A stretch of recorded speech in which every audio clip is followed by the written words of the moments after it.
Hello, good morning, good afternoon for everyone. This is a pre-recorded video for our first meeting in any subject I teach in any universities. So, let me introduce myself first. My name is Daniel Christian Tarigan.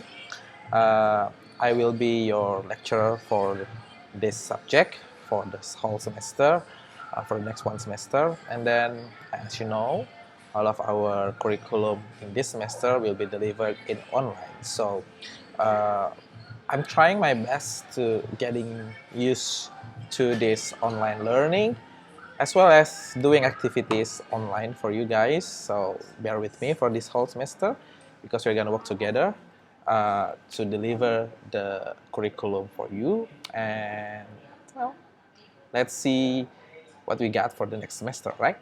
And then maybe before I continue, I would like to give a little bit background story about mine so that you know how eligible am I to teach you. Well, actually, I got my bachelor degree in 2010 from Universitas Erlangga in Surabaya, and then after 1 year of my graduation, I joined the Magister of Management program in Prastia Mulia. So currently, my last title was MF. It stands for Master of Management from Prastia Mulia. This was an MBA curriculum. And then after I graduated, I continued my business, which I already have started before I graduated the law school actually. And then Prastia Mulia then called me to why not you teach in our school, as our school is getting bigger at the time. So since 2014, I start to work, I start to teach, I start to lecture in School of Business of Prastia Mulia. But as we speak today, I'm not a full lecturer in Prastia Mulia actually because not nor part-time lecturer. My title was adjunct faculty member in Prastia Mulia. We call our lecturer as a faculty member, and yeah, it's just the same with the lecturer, no difference at all. But I don't know why they choose to call the lecturer as a part-time, sorry, as a faculty member. So, well, carry on. So I started my business before I graduated my law school. It was in the seventh semester of my study. It was in 2010, and then I started my business as a laundry business. It's called KNC Laundry at the time, and then now I've been running this business for like 11 years. You can see our website in www.knclaundry.com. And well, basically, we used to be a laundry company, just like this name, KNC Laundry. But then we try to move a little bit from a laundry company to a technology-based company. So we create a platform where everyone can have, well, I say, order laundry or they have a standardized laundry. I will give you a lot of examples and a lot of case studies about the laundry business as our case studies during the class. Okay, so don't worry. But actually, this business is actually a technological business. If I'm asking you, have you ever heard about online laundry? And if I say about if I say about laundry business, I believe you don't have one brand that comes to your mind. Okay, no one brand that comes to your mind, or at least if it do comes to your mind, then at the very least, that brand is not recognized by all people or by most of the people you know. Why? Because there's no top of mind brand for laundry business in Indonesia yet, and that's the problem. And that's why we are going to, that's what we're aiming to be the brand of laundry Indonesia. So how is it going so far? By we employ technology. If I ask you, why can't you order laundry online? Okay, Why cannot you order laundry online? Well, the question would be because there's no standard in. The answer would be because there's no standard in laundry business at the time, at this time, at this moment. So that's why we create these apps. We don't create merchant app. So our app, you cannot download our app. You can download, but it's not for you actually. It is for the laundry business. So basically the idea is to make all the laundry business can use our system to have the same standard of quality, and we can control the quality, and that way we can create a national standardized laundry, so that when you are, let's say you are Alfamart or you are Indomart or you are Gojek or you are Tokopedia, you want to open a laundry service, you want to serve your customer with laundry service, you can go to us, and we guarantee all of your customers will get the same laundry quality. That's what our business about. Okay. In 2019, I did some pitch deck. Okay. By the way, this is how my laundry looked in 2010. I started the laundry in 2010 with only 2 washing machines and 1 dryer.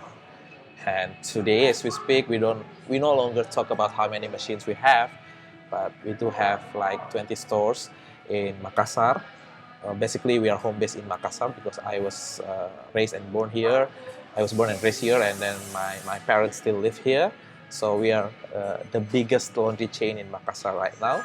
And then we also have our outlet, our stores in some of South Sulawesi cities.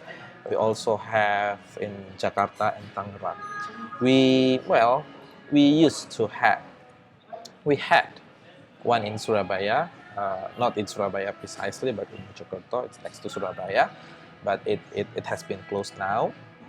And after doing this business like for 10 years, I decided to make our franchise, the first laundry franchise that based on technological. So if you want to know a little bit about our franchise, or if you want to open a laundry business, don't forget to call me. It's a selling program, but actually, I'm not trying to selling anything. But then, after you graduate my class, then why not you join our franchise? Okay, so give me a call. Okay, and then this is how it looks in 2010. And then one of the biggest moments to our company is in 2018 where finally we win the Indonesian Best Practice Laundry Award. So here in laundry industry, we usually we are having a asosiasi. It's an Asosiasi Laundry Indonesia. It's asli. So it's like it's like an organization where a lot of laundry partners, a lot of laundry entrepreneurs come together in one association. We do things together, we share information, and sometimes we try to approach the government to create, or at least to provide us with beneficial policy to laundry business. If you remember, if I'm not mistaken, about 2 or 3 years ago, the Jakarta River was full of soap, and the governor of Jakarta, Mr. Anies Baswedan, he claimed that this is caused by the laundry business. One of our association then tried to communicate these things with the governor and all the government to get the understanding that, well, it's maybe not because of the laundry business, blah, blah, blah, blah, blah. That's how we do in association. And this association, they have annual award for the laundry business, and we won the first award in 2018. And this is not a small association, it's a big association with thousands of members, and also affiliated to international association. So in laundry industry, they also have international association, where all the association from all the countries from I believe it was from 150 countries, they registered their association to this international named CHINET, and we also got some awards from CHINET for that. Okay, and we always talk about how to digitize the laundry business. And right now, we have at least 5 competitors, 5 companies that aim to become the digital solution for laundry business. Okay, and one of them is us. Some of them already died, already closed the business, and that gave us a lot of advantage because nobody, not yet, not anyone ever get to be launched successfully as a technological business in laundry industry. Because yeah, that's the key problem. There's a lot of laundry entrepreneurs, and they have different standard. Even the association, they cannot create their own standard where every member can follow. So that's what we aim to. We create the standard, and then we ask the laundry company to join our standard. And by this standard, we can sell the laundry service to anywhere in Indonesia using any apps. You can name Gojek, you can name Grab, you can name Tokopedia or whatever. And all of the customers can have the same quality, and we can refrain the quality. We can refrain the uh, the laundry the laundry problem, such as like you wash 10 clothes, but then it comes to you only 8, or even you wash 10, you got 12 back. To others is others laundry. This is one of the usual problem in laundry business. That's what we aim to. So this is what we do as a business. Okay, in 2019 we raised fund. We almost do that, but then it failed. One of my ex-investor had committed to invest like 7.5 billion rupiah in our company, but then there's not even a single penny comes to our company. He just move away, he just go away and break the deal with us at that time. Well, there's a lot of stories about it. We can talk about it in a question and answer session. So this is a pre-recorded video, so you can have a little bit insight about what am I doing as a businessman and what I do as a teacher, as a lecturer. Okay. So in every subject in my class, I will give you the practical side and also the theoretical side. I'm not going only to talk to you all about the practice, all about what I've done or what happened to me as a business. It's not a sharing class, but nor will I give you only the theory inside the class. So I will give you a theory and also the practice side. So sometimes I will give a little bit theory in our lecture and give you more space to understand the application of that theory to the business. If you are the one who believe that theory is not the same with what happened in real life, then I think you are wrong. Okay, because basically theory is come out after the practice. So if someone say that, wow, that's only the theory, that's not how the practice, that's not how the business practice, or many people said that the theory and the practice is different, I think those people misunderstand the theory. Okay? Because there's no unapplicable theory. Okay, there is no unapplicable theory because the theory is came from what has been practiced. Okay, so the theory must be right, but sometimes you just cannot apply that theory into the real life experience, or you cannot apply the theory to your business. And in this class, in my class, you will be able to relate the practice and the theory itself. So believe me, I think for the next one semester, you will be enjoying a lot of things in my class. I hope so. And I encourage you to ask a lot, because if you let me only talk to you, then you will get only a very little of my knowledge. Okay, the best knowledge when you want to get the maximum utility of me as your lecturer is by asking questions. And in my class, I really appreciate people who ask questions, especially the practical question or even the theoretical question. I will try to answer that question to you. But well, most I prefer the practical question, like if you said how to hire people in my company that I can believe, or one of the most frequent question I always got is, sir, how you manage your company's money?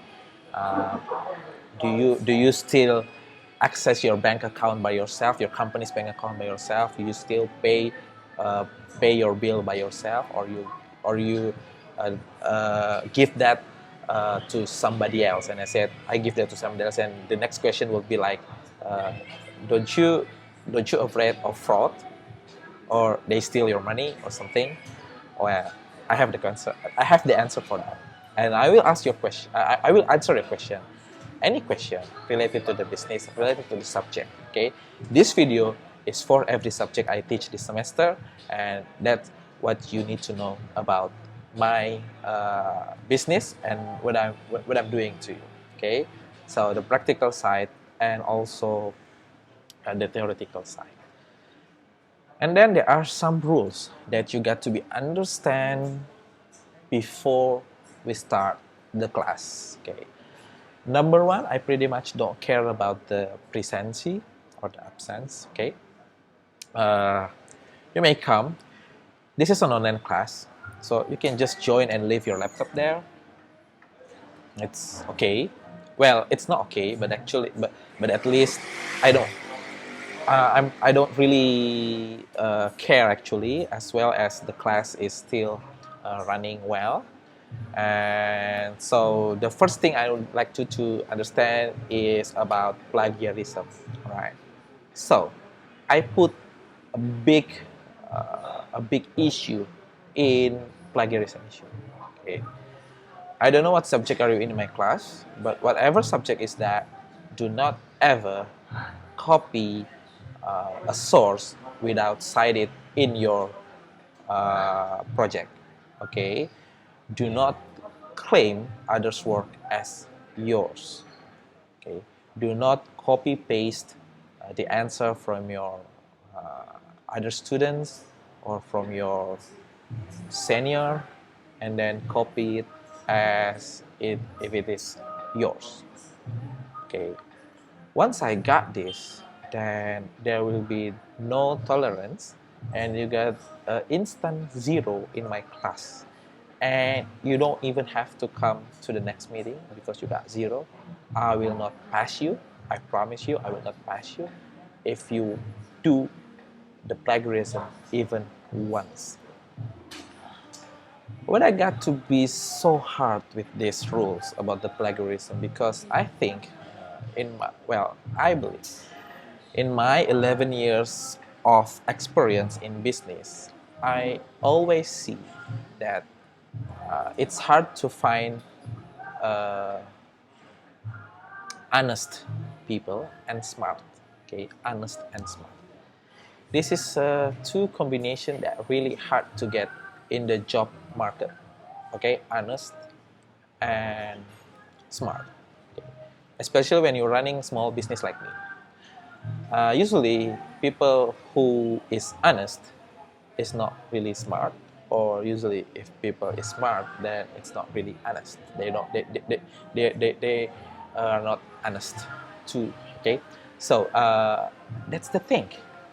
When you got here in your school, okay, whether you're in Petra Christian University or in Universitas Prastia Mulia, I believe you are smart people, because it's not easy to get to this program. In Petra, you are in international program.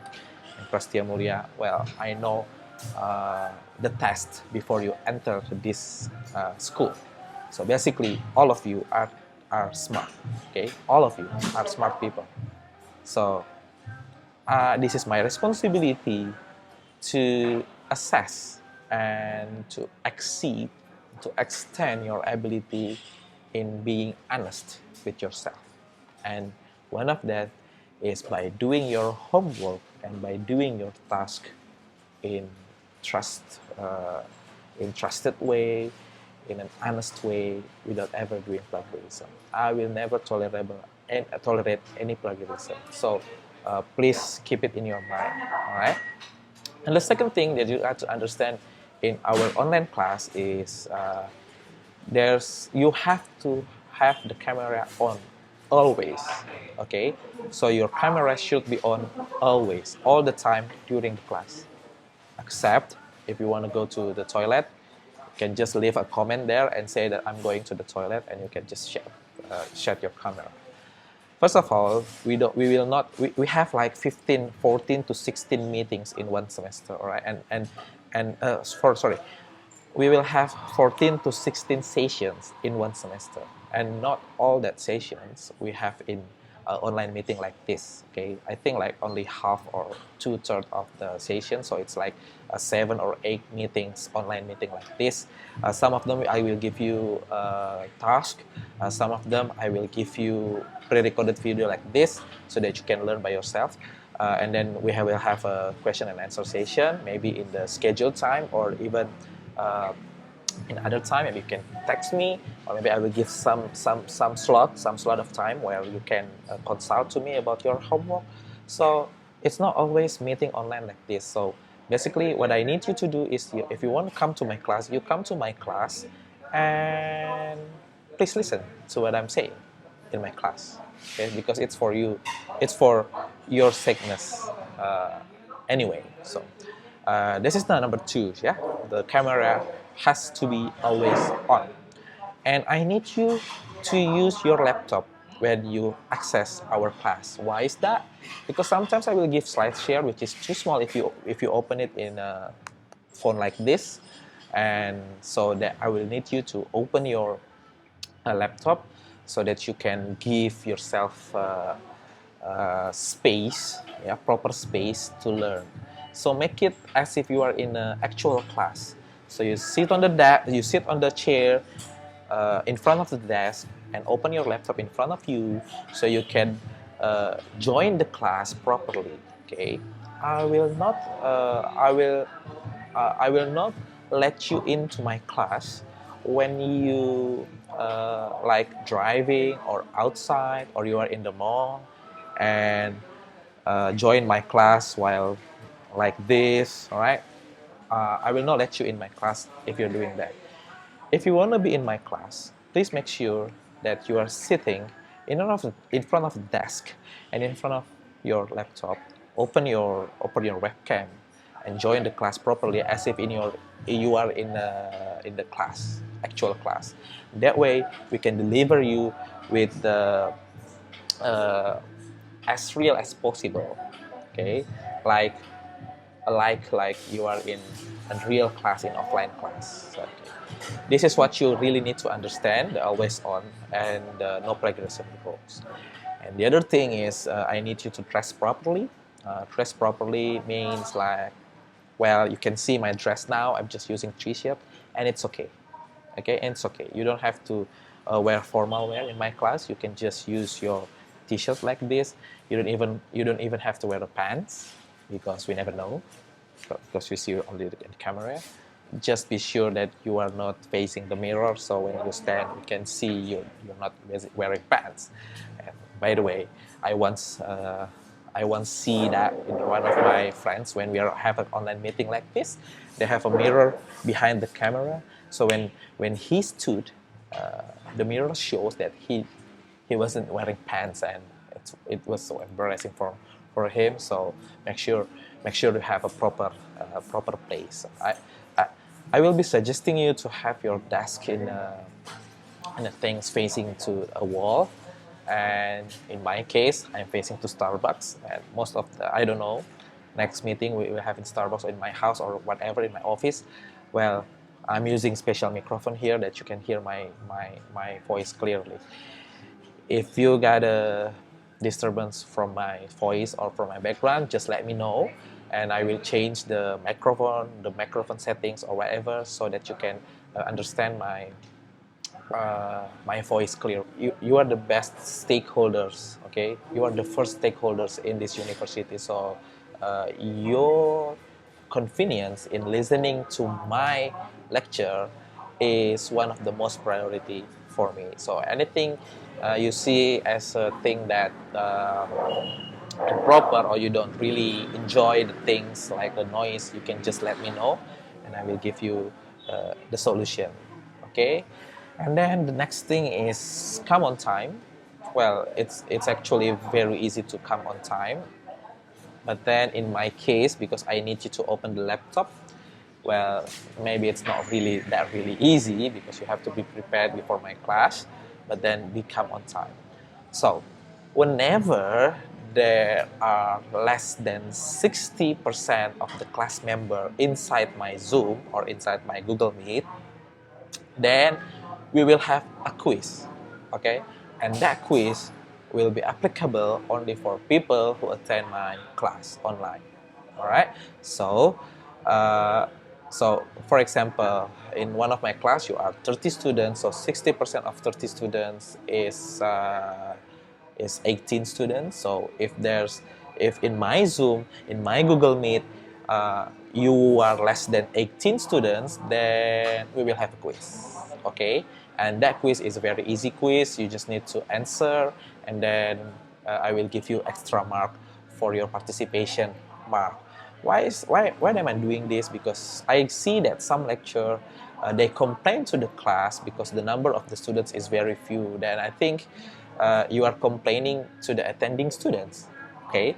Well, you should be angry to the one who is not attending to your class. So when you are complaining, when you're yelling to your students, or even in one university that I teach, there are rules that if there's less than 50% of the participants inside the class, and the lecturer has the right to cancel the class and still get the full payment from the university. But then I think if I follow that rule, and I will be punishing the attending students, not the absent students. So in that way, I modify the rules. So instead of I canceling the class and then you have to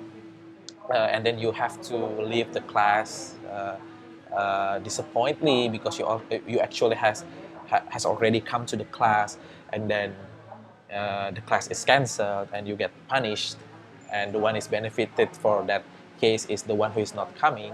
So I will give extra mark for the one who comes. That's why I give the very easy quiz, and you just need to answer that quiz and you get an extra mark. And the ones who is not attending the class will not even get any mark for that quiz. So in that way, you will get you will get benefited from that quiz, even though you cannot answer the quiz. Okay, so don't worry. And then we will have a participation card. So in an offline class, I would give you a participation card, and where I sign the card and I give you physically. But then in this case, we are not in a physical class. So what I'm going to do, I will make assignment in Google Classroom, and I will assign for the students who's asking the question. And for you who's given the question, you will only need to say to reply with the text, okay, to reply to answer the question. I assume that you already familiarized yourself with the Google Classroom.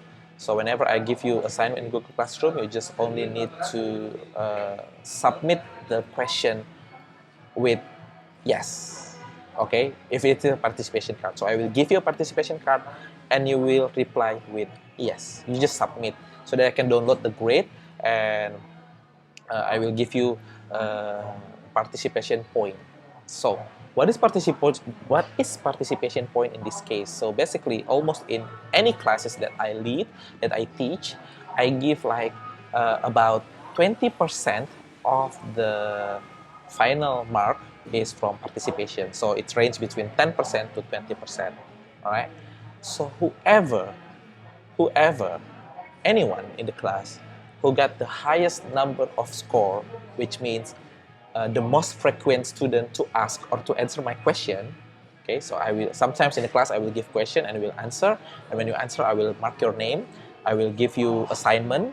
I will give you assignment in question in Google Classroom, and you just need to reply that question, and you just need to submit to turn in that question with yes, so that I can download your grade, and then whoever got the highest number of participation card. Okay, so highest number participation card could be like maybe 15 times asking question for the whole semester, or maybe 20 times asking question for the whole semester. Then the highest number students will get 100 in participation. All right, 100. So it's really helpful for you if you're not really diligent. I mean, like in written exam, you're not really doing well in written exam, you can compensate that with asking a lot of questions inside our class, and you will get 20% of your mark. Very good point. Okay, 100 score, 100 score, yes, for the highest number. And for the students who never ask question, or by definition, you don't get even single participation card or single participation score, then you will get 50 on your participation mark. Why am I doing this? Because I usually make friends with my students. In offline situation, in normal situation before this COVID-19, I usually go to Starbucks with my students. They came to my apartment. We even go to the clubbing together. All right, we go to the church together, church and club. Saturday we go to the club, Monday we go to the church. Sometimes it happens, and it will be create a little bit bias for me to give that participation marks. Okay, I don't want a student say that, okay, because this student is close with Pak Daniel, then and then they got a better mark, they got a very good participation. I don't like that sayings. Okay, so that's why I make it very objective. You ask question, I give you participation card, and I give you score based on how many participation cards you collect in one semester. Okay, for students who get the highest number of participation cards, I give you 100, and for students who don't even have one participation card, I give you no, not 0, 50. Okay, 50. And then I think that's all what you need to know about my class. And oh yeah, the best way to contact me is not through email, it's not through WhatsApp, but it's through Instagram. My Instagram account is here. It's Daniel CH Tarigan, stands for my name, Daniel Christian Tarigan. Okay, so the best way to contact me, so that you don't you can easily chat me, is by following my Instagram. Okay, then that one of the way I can get a lot of followers, because all of my students has to follow my Instagram. But don't worry, you don't have to follow my Instagram. If you don't want to follow, it's okay. But then if you don't follow my Instagram, then when you ask question, if you chat me to Instagram, then it will not point out in my notification, because it has to be in request, as you know. Okay, so if you follow my Instagram, I will follow you back. I always follow back my students' Instagram, and my Instagram is usually displayed for my students. Okay, and most of my followers are students, so it's okay. Just follow my Instagram right here, Daniel CH Tarigan, and then you will get and you can contact me through the Instagram. Do not contact me through WhatsApp, because there's a lot of inbound message from WhatsApp, and I tend to postpone or delay the slow response, especially when your chat is already down there. And do not contact me through email. I'm not suggesting it, because I really slow respond in email. So if you need my fast response, contact me through my direct message in Instagram. Okay, so by any minute now, before I end this video, I will join your classroom, I will join your Zoom or Google Meet, and we will have a question and answer. You can ask me anything, or ask me anything about the class, and then I will present to your class about what we are going to do in this one semester. So I think that's all for our introduction about my background. Oh yeah, one thing I forgot, I prefer to be called Kak Daniel instead of Pak Daniel. Okay, for you, the international students, yeah, you can call me sir, it's okay. But for you, the Indonesian students, please call me Kak instead of Pak. Well, I don't mind you call me Pak, but I prefer to be called Kak. Okay, because uh, it make the gap even smaller between us. Okay, so that we can talk more freely, more yeah, more freely. You can curhat or whatever you want to do with me. I usually spend a lot of time with my students, especially when I'm in Jakarta. Okay, so I think that's all from me. See you guys soon. Bye bye.